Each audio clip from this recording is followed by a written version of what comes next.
Karen has a question here.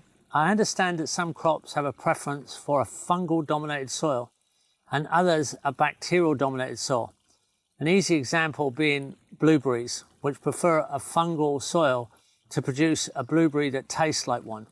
How can you identify by looking at our plants if the right plant is in the right bacterial fungal soil? Is there a guide on which crops prefer which soils?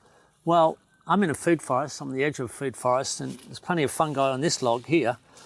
So, woody crops, non-woody plants are herbaceous plants, non-woody, but anything that's woody prefers a fungal-dominated soil. So your forest crops. Now also the acid soils, where you get acid soils, blueberries like an acid soil, and the forests are often got a little bit more of an acid soil than an alkaline soil.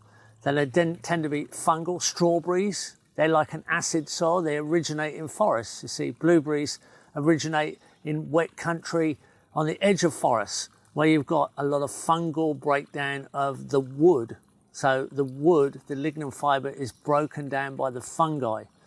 And it's more that fungi is for woody species, and often those woody species have also an acid preference. So if you're going to go towards an alkaline preference, they're going to be coastal plants like your brassicas originate on beaches, or your desert plants. There's not a lot of fungi in deserts, there's not a lot of fungi on beaches. It mostly occurs where you have humidity, shade, lots of organic matter, and lots of wood breaking down. So that's the way to look at it. Are they forest origins? Do they come from an acid-based soil? They're more likely to be fungal preference with the soil dominance.